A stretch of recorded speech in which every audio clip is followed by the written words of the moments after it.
Welcome back, everyone. Please, before watching this video, make sure to hit the subscribe button and turn on the notification. President Biden, my fellow Americans, I come to you tonight with a heavy heart. Earlier today, a senseless act of violence took place at a political rally in city, leaving several people dead and many more injured.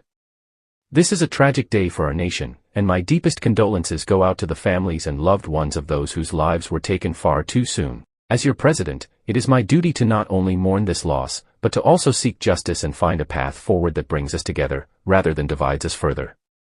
In the face of such darkness, we must summon the light of unity, compassion, and a renewed commitment to the values that make America great. The details of what happened today are still unfolding, but we know this: a rally held by former President Donald Trump, a man who has stoked the flames of division and sowed the seeds of mistrust, was the setting for this horrific act of violence. While the motives of the shooter are still under investigation, we cannot ignore the toxic environment that has been cultivated by those who seek to gain power through fear and anger. This cannot continue. We are better than this. America is better than this. And as your president, I will not stand idly by as our nation is torn apart by those who would rather see us in conflict than standing united. Mr. President, can you give us more details on the shooting?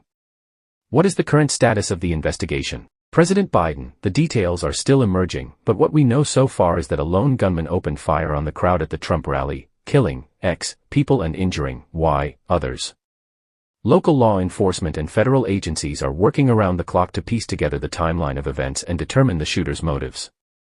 I can assure you that no stone will be left unturned in this investigation. We will find out what happened, and we will hold those responsible accountable. Justice will be served. Mr. President, there are reports that the shooter was a supporter of the former president. How do you respond to those claims, and what do you say to those who may try to politicize this tragedy? President Biden, I understand the desire to find answers and place blame, but we must be careful not to jump to conclusions or allow this tragedy to become a political football. The investigation is ongoing, and we will not speculate or make accusations until the facts are clear. What I can say is that violence, in any form, has no place in our democracy. Whether the shooter was motivated by political beliefs, mental illness, or something else entirely, the outcome is the same: innocent lives were lost, and our nation is grieving. This is not a time for partisan bickering or finger-pointing.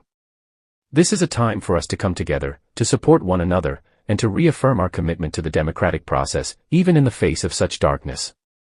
I call on all Americans, regardless of their political affiliation, to reject the rhetoric of division and hatred that has become all too common in our public discourse. We must remember that we are not enemies, but fellow citizens, bound by a shared love of this country and a belief in the power of democracy to overcome even the greatest of challenges. Mr. President, the former president has already released a statement condemning the violence, but many are concerned that his past rhetoric has contributed to the current climate of political polarization. What is your response to that?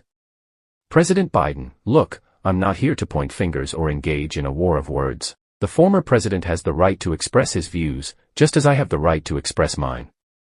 But the fact remains that the toxic environment we find ourselves in did not materialize overnight, and it will not be solved by any single individual or party.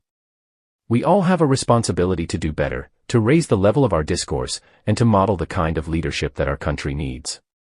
That includes me, that includes the former president, and that includes every single one of us as citizens. So I say to the American people tonight, let us not be defined by this tragedy, but instead let us be defined by how we choose to respond to it. Let us show the world that even in the face of darkness, the light of hope and unity can still shine through.